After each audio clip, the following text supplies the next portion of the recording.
Po sa bawat isa at bago po ko magsalita po at ipagpatuloy po na ilathala, yan sabi sa Tagalog, ipakita yung gawain po natin doon at mensahe ng Diyos ay nais ko muna pong ibahagi po yung ating pong gawain po sa Island View Baptist Mission at Sitio Parola, Kawag, Subic, Zambales. Yan po.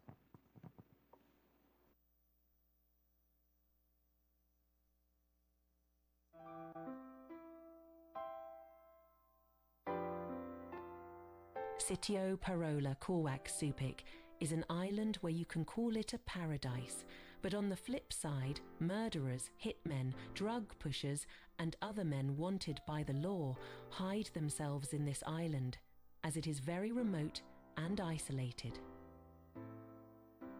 Ruled by sin, the island of Sitio Parola, Kawag, Subic, is home to people running away not just from the law, but also from God. Missionary John Mark traveled an hour to get to the island to minister to them.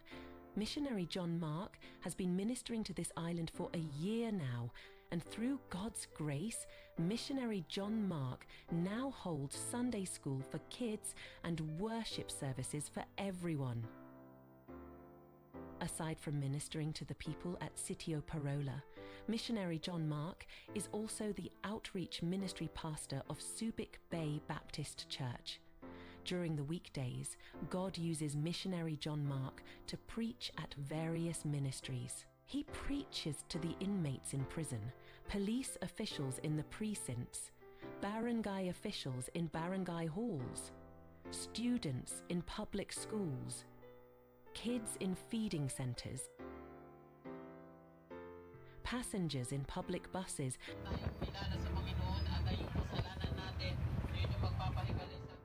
and families in-house visitations.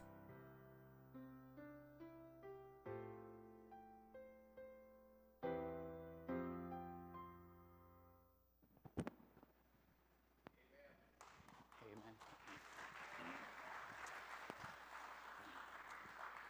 Amen, amen. Narinig po ba ako? Amen. Gusto ko magpasalamat po sa Panginoon kasi kung hindi po dahil sa Panginoon ay, teka lang po parang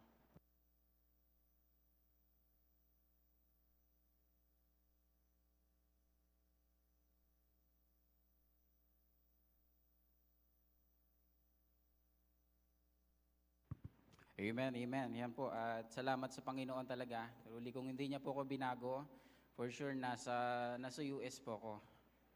Opo, wala pong halong biro kasi alam niyo naman po na ako po ay isang atleta at may malaking chance talaga na pumunta doon. Pero yung malaking pera, yung kasiyahan na meron doon ay iba sa kalooban ng Diyos para po sa buhay ko. So I would like to thank the Lord and sa mga ginagamit niya po, lalo po ang ating pong mga pastor upang tayo po ay ma-equip, tayo po ay mapaalalahanan and the same time maturuan kung paano gumawa at ibahagi ang salita po ng Diyos. So for this morning po, I would like to share the Word of God. This morning, samahan niyo po akong tumayo at basahin po natin ang ating aral sa umagang ito in the book of Jonah chapter 1. Jonah chapter 1 and verse number 1 to verse number 3. Sabayan niyo po akong magbasa, palo po sa inyo pong mga mata. Sabi ng Biblia, "Now the word of the Lord came unto Jonah the son of Amittai, saying, Arise, go to Nineveh, the great city, and cry against it, for their wickedness is come up before me. But Jonah rose up to flee unto Tarsus from the presence of the Lord, and went down to Joppa, and he found a ship going to Tarsus. So he paid the fare thereof, and went down unto it, to go with them into Tarsus from the presence of the Lord." Tayo po yung manalangin. Ama naming Diyos na makapangyarihan sa lahat, Lord, for without you, we can do nothing, Panginoon. Ang iyo pong lingkod, Panginoon, nawa ay gamitin mo po bilang pagpapala, at ang iyong salita, Panginoon, will convict our hearts and mind, Panginoon, when it comes po sa gawain. I pray, Panginoon, na hindi lang po kami ngayong buwan maapektuhan, bagos sa aming pong buhay, Panginoon, till the whole world knows, Panginoon, na merong pong Diyos, merong pong dapat, Panginoong, dapat kaming sambahin. Walang iba kundi ikaw, at kami ay magsisi ng aming kasalanan at tanggapin ka bilang tagapagligtas. Salamat po sa pribilehiyong ito, Panginoon. You must increase, but I must decrease. We thank you, love you, Lord, in Jesus' name. Amen and amen. You may be seated po. Ang ating pong title for this morning is Jonah's Fear of Moving Forward. Jonah's Fear of Moving Forward. Now, for sure naman po, sa atin po, karamihan na, 80%, 70%, we know the story on the life of Jonah. Tama po? Sabi nga nung teacher dati, nung nasa ibang church pa ako, si Jonah kinain ng isang malaking dilis. Sabi ko, hindi po dilis yun. Wala mang nakasulat sa Bible, pero for sure malaking isda. At ipinapakita doon na ang kamay ng Panginoon kayang kumilos sa bawat isa in order for us to remind us na merong layunin ng Panginoon sa atin. Sabing gano'n ang ating title, Jonah's Fear of Moving Forward. Alam niyo po, sa ating pong pag-aaral ngayon, yung Nineveh is an ancient capital of Assyria. In Nahum chapter 3, verse 7. And it came to pass, sabing ganon, and it shall come to pass that they took look upon, they shall flee from thee, and say, Nineveh is lead, wise, who will abound here? Whence shall I seek comforters for thee? So Nineveh is a pagan worshiper. Talagang ayaw nila sa Panginoon. Para silang mga nasa ibang lugar, na ang instead ang i-worship sa Panginoon, yung Panginoon na namatay para sa atin, Panginoon na hari ng mga hari, at siya ang Diyos ng mga Diyos, instead na yun ang purihin nila, but etong mga taong nasa Nineveh ay talagang masasama. Sabi pang ganon, for their wickedness is come up before me. Yan yung sinabi ng Panginoon. So sa ating pag-aaral ngayon, ay ating pong makikita yung buhay na meron itong si Jonah, at ating pong dadahan-dahanin at titignan kung ano po ba pwede nating matutunan sa aral po na ito. In the book of 1 Kings chapter 10. 1 Kings chapter 10, biruin niyo po no, Jonah, ang layo ng Jonah sa 1 Kings, pero nabanggit pa rin po dito, for the king had at sea of navy of Tarsus, when the navy of Hiram, once in 3 years came the navy of Tarsus, bringing gold and silver, ivory, apes, and peacocks. So question is, bakit tinatawag ng Panginoon itong si Jonah to go into Nineveh? Let's look on verse number 2. Sabi ng verse number 2, arise, go to Nineveh, that great city, and cry against it, for their wickedness is come up before me.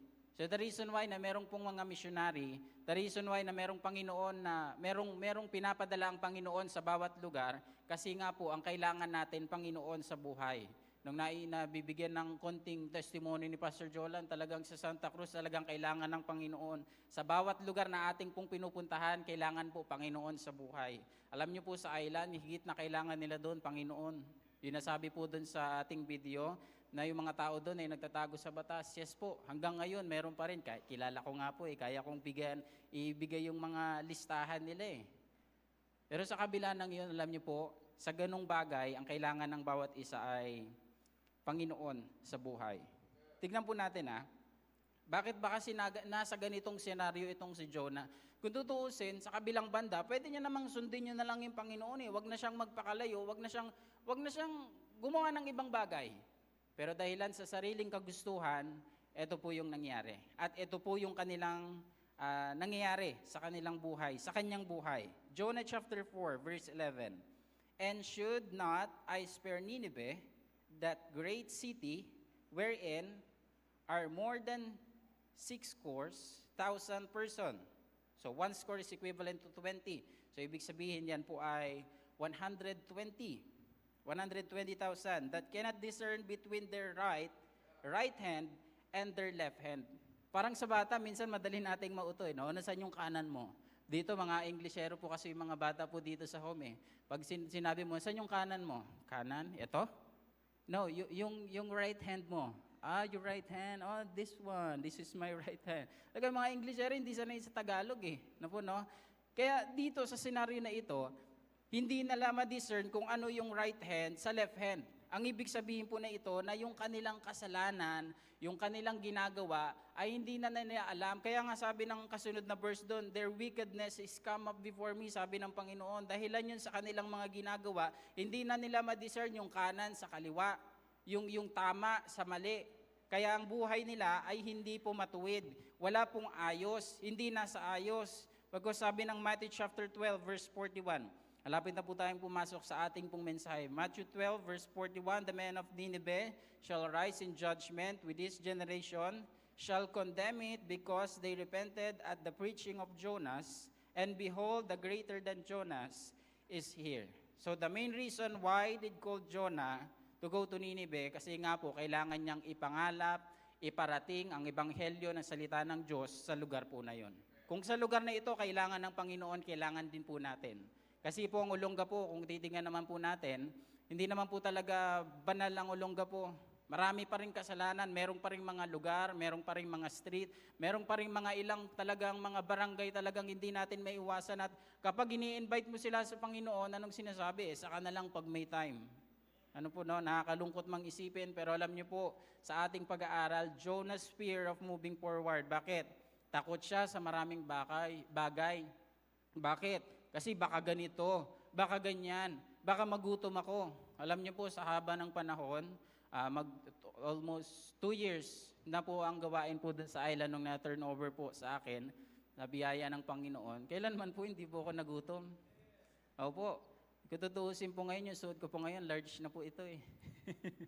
Dati po kasi kaya ko, parang 2 years ago, kaya ko mag-size small eh. Kay Jimmy, dati size small lang eh. Ngayon po, large na eh.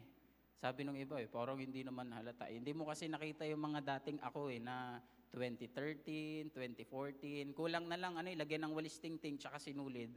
Pwede na kaming paliparin eh.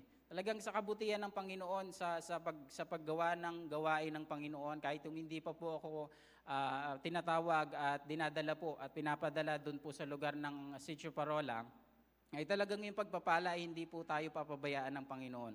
Psalms 37 verse 25, I have been young and now I'm old, yet I have not seen the righteous forsaking nor his seed baking bread. Kaya wag po tayong matakot na maglingkod sa Panginoon. Pastor, parang gusto mo lahat yata kami mag-mission dito Pastor, parang gusto mo lahat yata kami mag-mission field dito Yes po. Kahit saan po yan, sa trabaho natin, sa pamilya natin, sa kaibigan natin, marami po tayong pwedeng gawin para sa Panginoon. Amen po ba? Kaya sabing sa ating pong pag-aaral, ibibigay ko pong unang puntos. Number 1, Jonah's fear of moving forward because number 1, Jonah had a call. May panawagan. Di ba po sa isang cellphone, wala akong cellphone dito eh. Sa isang cellphone, pag may tumawag yan, sasagutin mo. Pag may tumawag sa phone number mo, sasagutin mo yan. Pag may tumawag sa messenger mo, sasagutin mo rin yan. Ang isang cellphone, kaya lang hindi yan nasasagot, most of the time, ayaw sagutin. Minsan, naka-silent. Alam niyo po ba yung buhay natin, kaya hindi natin makita yung panawagan ng Panginoon? Kasi sinasilent natin yung Panginoon sa buhay natin. Tina-turn off natin yung volume down, bino-volume down natin, instead we volume up yung Panginoon para marinig natin yung panawagan. Dito po sa buhay ni Jonah, dito in verse 1 and verse 2, makikita natin dito na meron siyang panawagan eh. Gusto ng Panginoon na siya ay pumunta into the mission field, pero ang ginagawa ni Jonah, instead of mission field, mission failed. Yun po yung nangyayari kapag tayo po hindi po tumutugon sa panawagan ng Panginoon. Sa buhay ni Jonah, talagang maraming gustong gawin ng Panginoon sa buhay niya. Maraming gustong ipagawa sa kanya ang Panginoon, pero sa kabila ng iyon, ayaw niya. Bakit? Natatakot. Alam nyo kaibigan, mga kapatid, kung meron tayong takot sa buhay, hindi tayo makakausad. Kung takot tayo maglingkod sa Panginoon, baka kasi magutom ako, tignan nyo na lang po yung mga pastor. Meron kaming malalaking, tumaas agad si Brother Well, di ba? Talagang meron kaming mga di ba? Talagang pinagpala ng Panginoon. Hindi ko natitignan kung sino sila, tayo pala. Di ba? Talagang kung wala tayong takot, at hindi tayo mamumuhay sa takot, sasabihin ko po sa inyo, yung panawagan ng Panginoon ay kakaiba sa panawagan na binibigay ng iba. Sabi ko nga po kanina, may panawagan din sa akin eh. Kaso palayo sa Panginoon. Gusto ko maging isang Team Philippines, talagang nandun na yung pwesto eh. Pwede na talaga eh. Talagang malakas ako dati. Dati malakas akong tumakbo, ngayon malakas akong kumain. Talagang sa usapang panawagan, sabi ko, Lord, alam ko na meron kang layunin.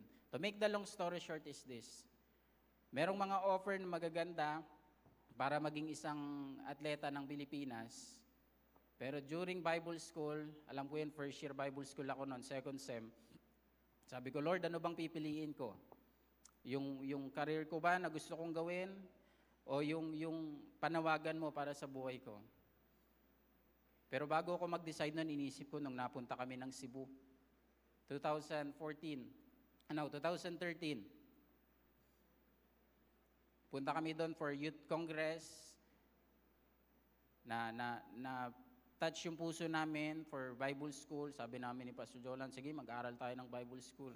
Kung walang Bible school sa church, kausapin natin sila Pastor Ted, aral tayo sa ibang school. At sa haba ng panahon na yon, salamat kasi hanggang ngayon ay mabuti yung Panginoon. Yung panawagan na pinili ko, kailanman po hindi ako nagsisisi.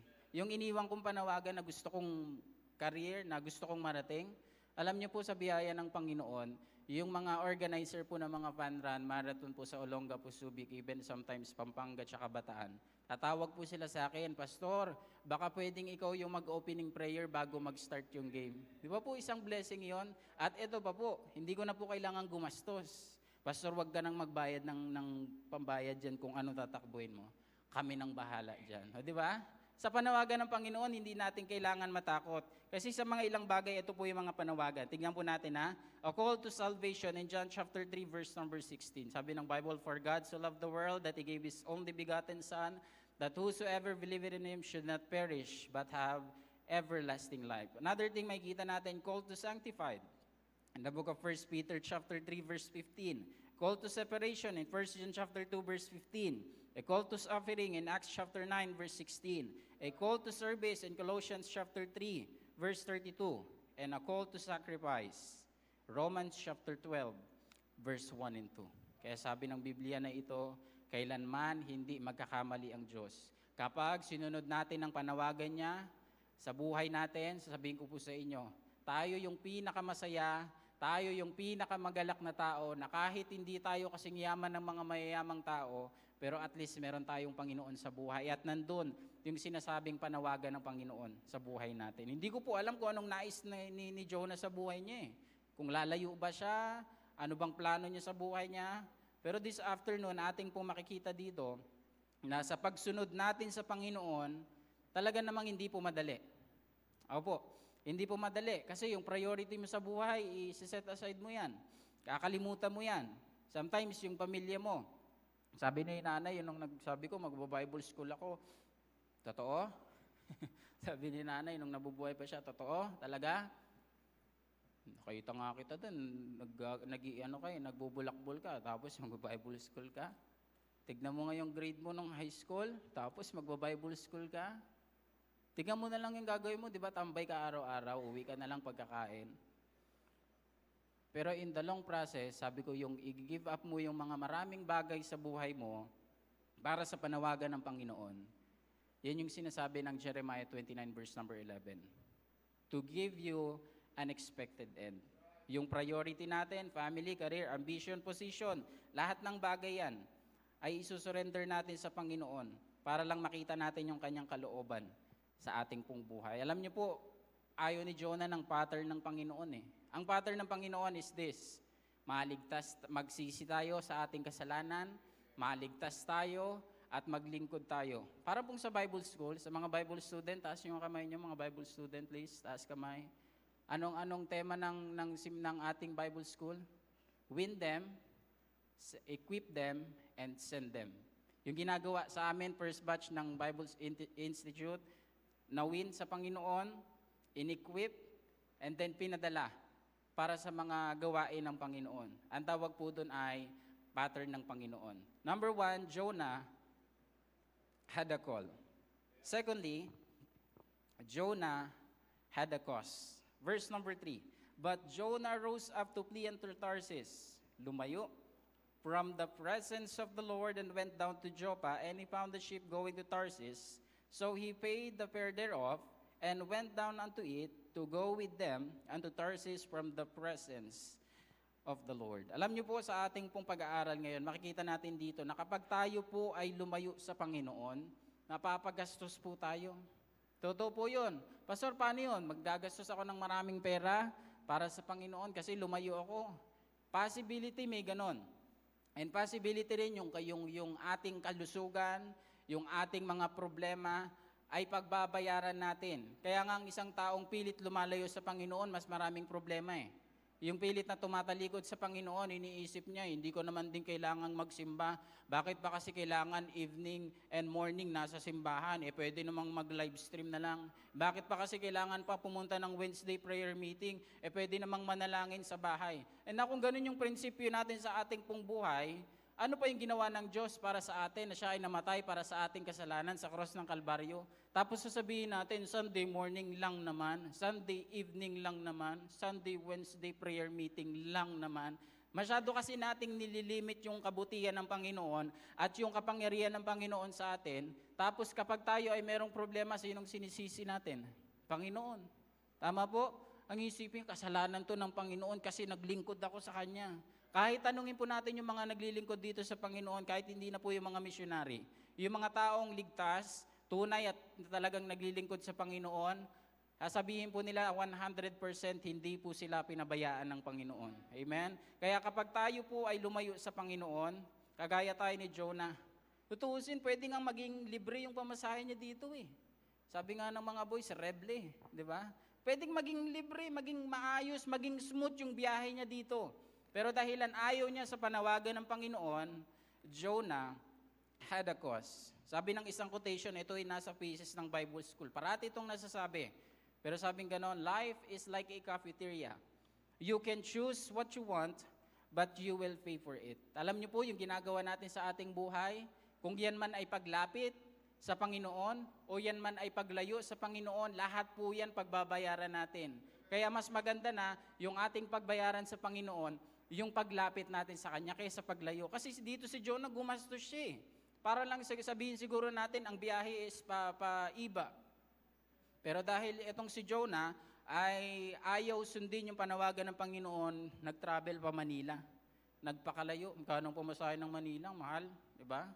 Kaya talagang mapapagastos ka kapag tayo ay lumayo sa Panginoon. Sabing ganon ng ating quotation is this, sin will always cost you more than you are willing to pay and keep you longer than to stay. Basahin ko po ulit Sin will always cost you more than you are willing to pay and to keep you longer than you stay. Kaya napakahalaga po sa ating pong pag-aaral na makita natin ang halaga ng gawain ng Panginoon. Kita po natin dito itong si Jonah, nag-effort pa siya eh. He rose up early in the morning, maaga, di ba? Pero kung siya ay sumunod dito, sigurado kahit hindi na siya gumising ng maaga eh. Hindi siguro siya gigising ng 3 a.m. kahit mga 5 a.m. na doon na siya magbiyahe. Pero gumawa ng sariling lakad, napagastos pa, gumawa ng ibang bagay, napilit lumalayo sa Panginoon. Alam niyo po, this morning, sa ating pag-aaral, kung tayo ay lalayo sa Panginoon. Kasi pwede pong ganito eh. Pwede po tayo ngayon nandito, pero tayo ay wala sa kalooban ng Diyos. Pwede tayong ngayong nakaupo, pwede rin tayong nakikinig, pwede tayong ngayon nakatingin sa akin, pero yung ating pong puso at ang ating isip, panawagan, mission, bahala ka sa buhay mo dyan, pastor ka naman, kaya mo nang gawin yan. Diba? Pwede pong ganun yung mangyari sa buhay po natin. Kasi ganito po yung tsansa. Kapag tayo po'y lumayo sa Panginoon, merong pagpapalo. At sa mga taong lumalapit sa Panginoon, merong pagpapala. Saan gusto natin doon mga kaibigan? Pagpapala o pagpapalo? Piliin natin yung pagpapala. Hindi ko po sa sinasabi na ito yung prosperity gospel na sumunod ka sa Panginoon, kuha ka ng puting panyo, lagyan mo ng mangga, sama mo ng bagoong, umikot ka ng 3 beses, punta ka sa kwarto mo, may 5 milyon ka na sa kaha de oro mo. Hindi po ganun. Ang layunin nito is this, na sumunod tayo sa Panginoon at makikita natin yung pagkilos niya sa buhay po natin. Merong isang pastor, sabi niya ganun, saan ka ba pupunta? Ipagpapalit mo yung simbahan para sa kayamanan? Ipagpapalit mo yung simbahan, yung Panginoon, para sa kasikatan? Ipagpapalit mo yung Panginoon sa mga bagay na wala namang katuturan? Ano sabi ng aklat ng Mark chapter 8, verse 36? Wala po yun sa ating slide, naisip ko lang bigla. Sabi ng Bible, for what shall a profit a man if he shall gain the whole world and lose his own soul? Kasikatan, mawala po yan, kaibigan. Kayamanan, hindi po yan habang buhay. Kalakasan, lalaos din po tayo, manghihina din po tayo. That's why we need the Word of God sa ating pong buhay at huwag natin itong ipagpalit. Sabi ng iba, Pastor, kailangan ko kasi ng pera. Oo, kailangan nga natin ng pera. Nandun na po tayo. Pero kung yan ang pera na yan ay magiging Diyos ng iyong buhay, ay yun talagang kawawa ka, kaibigan. Diba? Instead na maging ministry, nagiging ministry. Diba? Alam niyo po, merong mga ganyang missionary na ayaw nang maggawa. Sabi ng isa, si taga Baguio yun eh. Sabi niya ganun, Pastor, alam mo kung bakit ayoko na magsuporta ng mga hindi ko kilalang pastor? Nakakalungkot po pero totoong storya po ito. Kasi mayroong mga pastor na lumapit sa amin dito sa simbahan. Ang ginawa, naghingi ng support. Yes, 1 year, 2 years, 3 years, almost 10 years na silang sinusuportahan. And to find out, Sir Alexis, ang nangyari, 2 years lang pala nag-function yung mission church, tapos yung buong 8 years na yon wala na, hindi na nagpapatuloy. Pero nandun pa rin, sir, yung suporta. Kita po natin na ang ministry po hindi dapat ang umiikot pera, kundi ang umiikot po salita ng Diyos. Yung ating layunin hindi pera. Hindi ang mga missionary, hindi po mukhang pera. Salamat kami kasi merong Pastor Ted na nagturo sa amin kung kami ay Bible school. Sabi ni Pastor Ted, pag sinabing hindi kami sasahod, hindi talaga kami sasahod. Papalakpak yung tenga namin pag meron kaming 20 pesos, 40 pesos a week na aming nare-receive. Talagang yun na lang, pang ano na lang yan, pang isaw, minsan pang surf powder na isa, hahatiin mo pa yun. Talagang salamat kasi ganong training ay ipinakita sa atin ng Panginoon sa pamamagitan ng ating pastor na hindi dapat ang isang missionary, ang isang pastor ay hindi magmukhang pera. Ano po, no? Bagkus ang layunin natin, hindi magpayaman. Bagkus magpayaman ng kaluluwa pagdating sa langit. Amen? Yan po yung kailangan natin na hindi dapat mawala sa isang buhay ng Kristiyano, lalo na sa ating pong kalagitnaan ngayon, yung tinatawag na presensya ng Panginoon. Amen? Alam niyo po ang presensya ng Panginoon, kailangan ng mga pastors, kailangan ng bawat isa sa atin, whether college and career, young people, ano mang pong estado natin, dami natin yung accountables and wings at mga bisita, lahat po tayo ay kailangan po ng presensya ng Panginoon. Kasi kung wala pong presensya ng Panginoon, yung ginagawa po namin magiging baliwala. Yung ginagawa namin every week, napupunta kami sa mga bawat mission area namin, talagang magiging baliwala po yun. Sayang lang yun kung wala pong presensya ng Panginoon. Kaya ang kailangan po natin, ang presensya ng Panginoon sa ating pong buhay. John chapter 15, verse number 5. John chapter 15, verse 5, I am the vine, ye are the branches. He that abideth in me, and I in him, the same bringeth forth much fruit, for without me, ye can do nothing. Pag wala ang Panginoon sa buhay natin, wala po tayong magagawa. Sabi nung kanta, wala akong magagawa kung wala din ang Panginoon. Sabi nung isang singer na isang Baptist preacher, kilala to ng karamihan, the Lake family, Brandon Lake. Sabi nung kanta niya, Thy Presence, basahin ko na lang po, baka kasi umulan, di tayo makakain sa labas. No? Sabing ganon, Lord, if your presence go not with me, I don't want to go. But if your spirit is not leading me, Lord, I need to know that you have placed me here. I do your will. Your love I try to show. But if your presence go not with me, I don't want to go. We must acknowledge yung presensya ng Panginoon para hindi tayo mapagastos, para hindi tayo gumastos ng pagkalaki-laking bagay sa buhay natin. Amen? Para lang dahil tayo ay lumalayo sa Panginoon. Sabihin ko po sa inyo sa umagang ito, kung hindi dahil sa Diyos, wala tayong buhay ngayon. Amen? Parang ayaw nyo po Kung hindi po dahil sa Diyos, wala po tayong buhay ngayon. Amen? Kung hindi dahil sa Diyos, wala kang pamilya ngayon. Kung hindi dahil sa Diyos, wala kang simbahan ngayon. Amen? Na yung ginagawa ng iba, natutulog ngayon, pagising ako, boys. Kung hindi dahil sa simbahan at sa Diyos na ito, na ating pinaglilingkuran, wala pong mission work ngayon na ginagawa. Amen? Kung hindi dahilan sa kabutihan at sa Diyos, talagang wala po tayo dito.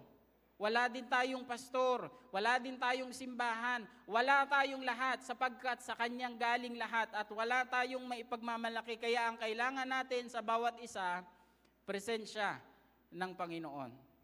Nandiyan pa po ba kayo? Sabing gano'n ng isang talata, you can run if you want, you can hide if you want, But I will tell you, you can find a place like what God offered for you and I. Mas maganda yung pwesto ng Diyos para sa atin. Kasi kahit anong tago mo, kahit anong layo mo, kung alam mong meron kang panawagan sa Panginoon, gagawa at gagawa ang Panginoon ng paraan sa buhay mo. Sipin natin dito, si Jonah dito, lumalayo siya sa Panginoon eh. Gumagawa siya ng sarili niyang layunin. Pero sa kabila ng yon, may gusto pa rin ipagawa yung Panginoon sa kanyang buhay. Patuloy po tayo. Ito pong kanyang pinapagbayaran ay talagang mapapagastos siya. Meron pong isang Baptist preacher na nagngangalang Wes Jackson. Nung siya po ay young preacher, talagang bombastic po itong preacher na ito. Nakakilala sa Panginoon, ginagamit ng Panginoon, pumupunta places after places. Pero dumating sa kanyang buhay na nagkaroon siya ng problema. Ang ginawa niya po, pastor po yun lumayo sa Panginoon. Bumalik siya sa dati niyang gawain. Nakalimutan ko kung anong sport meron siya, pero hindi yun basketball. Pero sabing ganun, bumalik siya, yun yung testimony niya. Bumalik siya sa kanyang mga ginagawa. Kumbaga nagpakalayo siya sa Panginoon. At sa haba ng panahon na yon, almost 30 years siyang nag-backslide, almost 30 years siyang lumayo sa Panginoon, iniwanan niya na yung simbahan niya. Dumating yung sa punto ng kanyang kaibigan ding pastor ay pumunta sa kanya. Niyaya siyang muli sa isang mission conference at napakinggan niya muli ang panawagan ng Panginoon. At sabi niya gano'n, Lord, hindi ko pala dapat kailangang lumayo. Kasi ang dami ng gastos ng buhay ko. Nagkaroon siya ng diabetes, nagkaroon din siya ng problema sa kanyang buto, nagkaroon din siya ng problema sa kanyang spinal. Ang dami niyang naging problema at gumagastos siya ng daang-daang libo lang para lang magamot yung kanyang mga sakit. Pero from that time, nung sabi niya ganoon, Lord, kailangan kong manumbalik sa iyo. Kailangan kong bumalik kung saan ako nadapa at kailangan kong tumayo upang maglingkod muli sa iyo. Sabi ng tao na ito, itong preacher na ito, sabi niya, kung ang dahilan na ito yung wake-up call sa buhay ko, ito rin yung dahilan para bumangon ako. Kaya sabing gano'n ng preacher na ito, simula sa araw na ito, ako ay magpapatuloy. Hindi na ako lalayo sa Panginoon. Amen? Ganun po mangyayari sa atin kapag tayo po'y lumayo sa Panginoon. Maraming mga pagsubok sa buhay. Kaya mas maganda, tignan po natin yung verse number 3. Point number 3. Jonah had cried. Kanina, had a cause Had a cause, at siya ngayon ay naiyak. Bakit? Kasi sa ganito nung senaryo na, verse number 1, 2, and 3, alam na natin ang story na ito. Si Jonah kinain ng isda. Alam niyo po ba, parang simple lang kasi. Kung titignan natin, simple lang naman yun. Pastor, kinain lang naman siya ng isda, tapos na. 3 days and 3 nights. Pero alam niyo po ba sa pag-aaral, yung ikaw o anumang bagay na nasa loob ng isang malaking isda, within 1 day or within, sabing ganon, 17 or 18 hours, kayang tunawin kung ano yung bagay na nandoon. Si Jonah, tao nasa loob ng isda, for 3 days and 3 nights, nandoon siya sa loob ng isda, pwede siyang matunaw agad kasi malakas yung panunaw ng mga isda Pero nandun makikita natin na kahit siya ay umiyak sa Panginoon, na kahit siya ay tumalikod sa Panginoon, yung pag-iyak niya ay merong pagtangis. Yung pag-iyak niya ay merong pagsisisi. Tingnan po natin verse number 3. Then Jonah prayed unto the Lord his God. Verse 3, For thou hast cast me into the deep, and in the midst of the sea, and the flood compass about me, and all thy billows and waves pass over me. Makita po natin dito another verse, Isaiah chapter 59, verse number 9. Behold, the Lord's hand is not shortened that it cannot save, neither his ear is heavy that cannot hear. Alam niyo po kapag tayo po humingi ng tawad sa Panginoon, papatawarin niya naman talaga tayo Kaso ang problema lang, tayo yung may problema, hindi po yung Panginoon. Kasi nga, paulit-ulit tayo sa mga senaryo, paulit-ulit tayo sa mga ginagawa natin. Pero ang kagandahan dito sa buhay ni Jonah, he cried and asked for forgiveness. Kung nagkamali tayo dati, may mga nagawa tayo sa Panginoon, may mga nasabi tayo na hindi maganda sa Panginoon, this is the time na tayo ay magsisi at bumalik sa Panginoon. Kung wala ka namang relasyon sa Panginoon, ngayon kaibigan, ang kailangan mong gawin, magsisi ng kasalanan at tanggapin ng Panginoon bilang tagapagligtas. Huwag mo nang hintayin na dumating pa sa punto na merong isang malaking pagsubok bago ka pumunta sa Panginoon, bago ka lumapit sa Panginoon.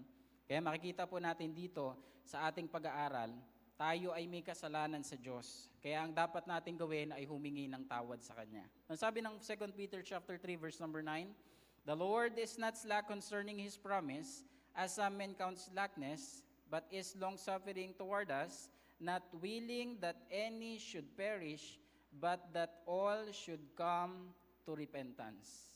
Ang layunin ng Panginoon sa atin, magsisi tayo ng kasalanan. Amen?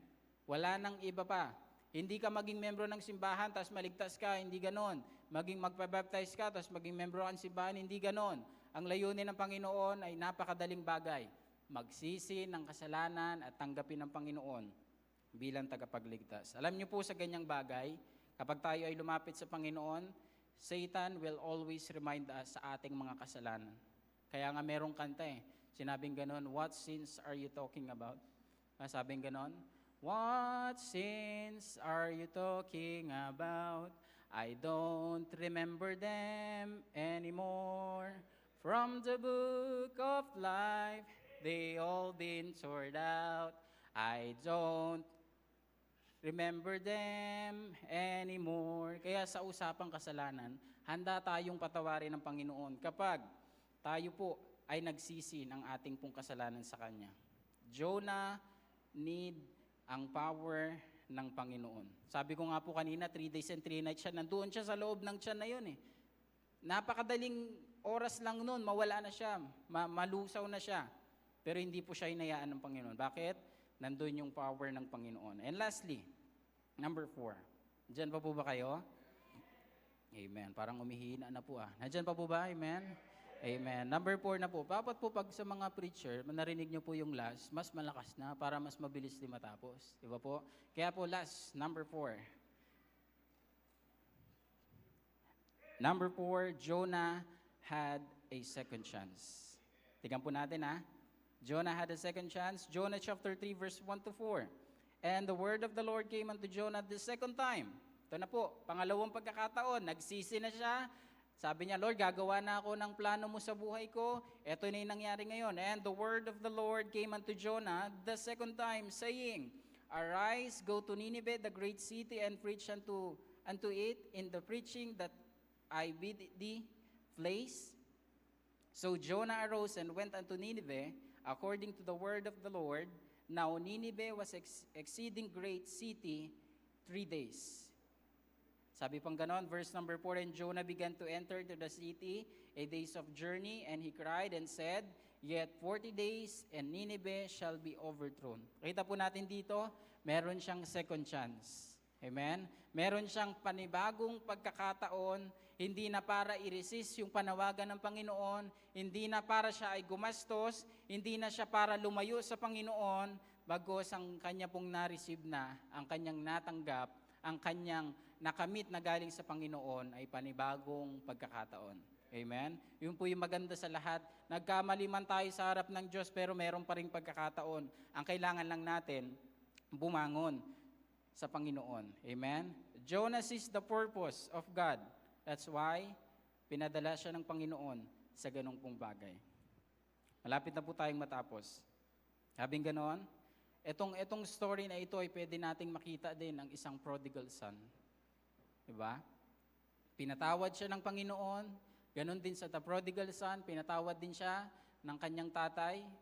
Tayo din, pwede rin tayong patawarin ng Panginoon kapag tayo ay humingi ng tawad at nanumbalik sa Panginoon. Tapusin ko po sa isa pong talata. Quit running away to God, and quit hiding to God. Once again, quit running away to God, and quit hiding to God. Alam niyo po, sa ating pong mission work na ginagawa po doon sa island, nung first time nung sinabi ni Pastor Ode kay ni Pastor Ted, sabi nila, "Pwede ka ba doon sa island? Consider mo yung gawain doon." Sabi ko po, pag-pray ko po. Pero wala akong ginagawang aksyon. Kasi baka ganito, baka ganyan. Dagat yun eh. Baka instead na ang sakyan ko ay bangka, baka ang sakyan ko na noon ay pating. Baka ano mangyari? Kasi marami pong pating doon eh. Sabi ng mga tao doon, Pastor, hindi na pumupunta yung mga pating dito. Marami kasing panggata dito eh. Maraming mga nyog. Sabi, takot na sila dito. Pero alam niyo po, nung first day and first month na sinabi nila Pastor Odek, consider mo yung gawain doon. Pray about it and para merong magpatuloy ng gawain doon. Sabi ko, sige po. Pero merong pa ring alinlangan sa buhay ko. Merong pa ring takot, baka ganito, baka ganyan. Sabi ko, wala na, hindi na ako, baka magutom ako doon. Layo walang 7-Eleven doon sa island. Hindi ako makakabili ng mga gusto ko doon. Pero alam niyo po, in the process of time, for the second time, at habang iniintay ko yun, nanalangin ako ng maigi sa Panginoon. Lord, manaig yung kalooban mo sa buhay ko. Lord, manaig kung ano yung gusto mong pamamaraan, manaig yung pattern mo sa buhay ko, manaig yung presence mo, manaig yung power mo, manaig yung purpose mo sa buhay ko. And from that time, sabi ko, Lord, sige po.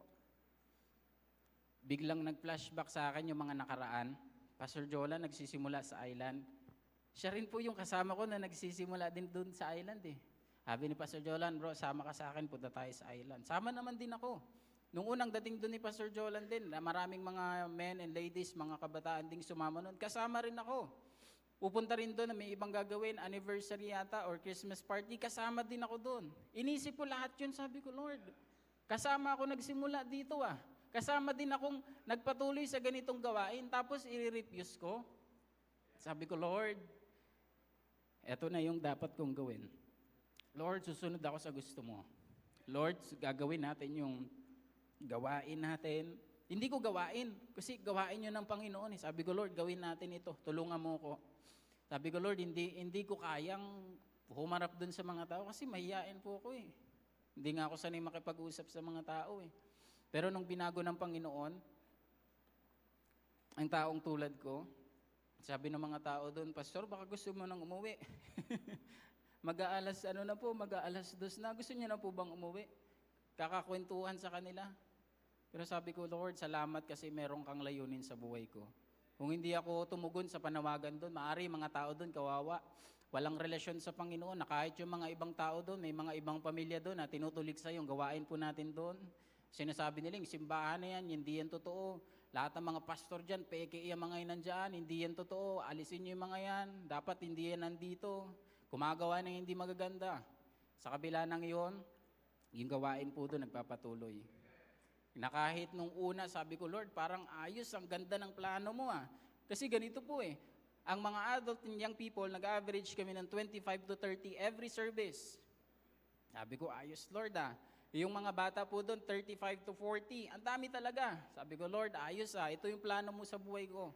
Pero nung dumating na yung problema, may mga isang pamilya doon na gustong sirain yung gawain at gustong magbigay ng dahilan. Maraming mga sinasabi sa ating simbahan, lalo sa ating mga pastor. Doon nagsimula yung pagsubok.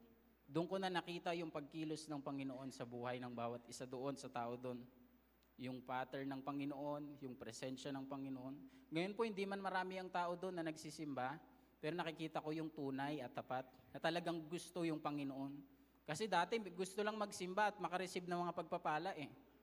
Pero yung iba ngayon, dahil merong pamamaraan yung Panginoon, merong purpose yung Panginoon, walang iba kundi iligtas yung mga tao. Alam niyo po, isang tao po doon, si Kuya Buboy, dati hindi naman po nagsisimba yun eh. Kapitbahay nga lang po namin dyan dati sa 5 eh, Gansenya. Walang pakialam po yun. Pag nag-church kami, oy, sige lang, church lang. Simula nung naalis po yung mga kuto sa simbahan, mga kutong lupa, hindi anay. Anay. Naalis po yung anay. Hindi po nag-miss yun si Kuya Buboy ng simba. Magsasabi po yan, Pastor, pasensya ka na, hindi ako makakapagsimba ngayon kasi ganito may kailangan talaga. Pero ganito na lang, bago kami umalis, baka pwedeng mag-Bible study saglit sa amin. Di ba po nakakagalak yung makita yung ganong bagay? Ito po pong isa, dito po tayo magtapos. Hindi po ito kwentong barbero ha. Nagkaroon po ng problema sa kabilang panig at sa kabilang panig. Ngayon itong taga-kabila, sila ay nagsisimba. Dahil itong kabila ay nakikipagtalo pa rin, may mga kakulitan pa rin sa buhay, parati pa rin sinisiraan ng simbahan. Nagkaroon ngayon ng problema itong kabila at kabilang panig. Alam niyo po, pauwi na po ko eh.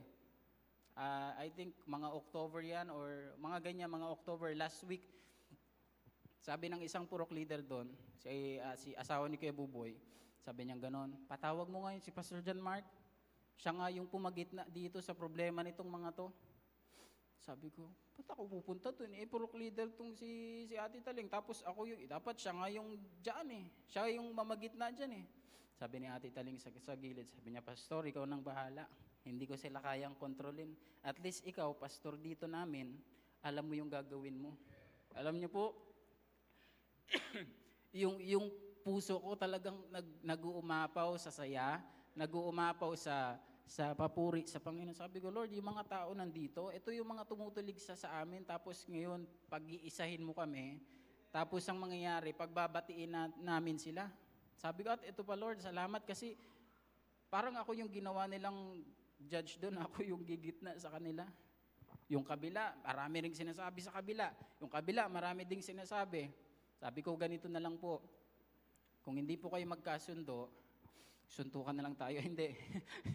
Hindi po. Sabi ko, kung hindi kayo magkasundo, mag-usap po tayo ngayon ng mas maayos, mas mahinahon, at pagitnaan po natin ang salita ng Diyos. Alam niyo po sa pag-uusap na yon, walang sigawan, walang taasan ng boses.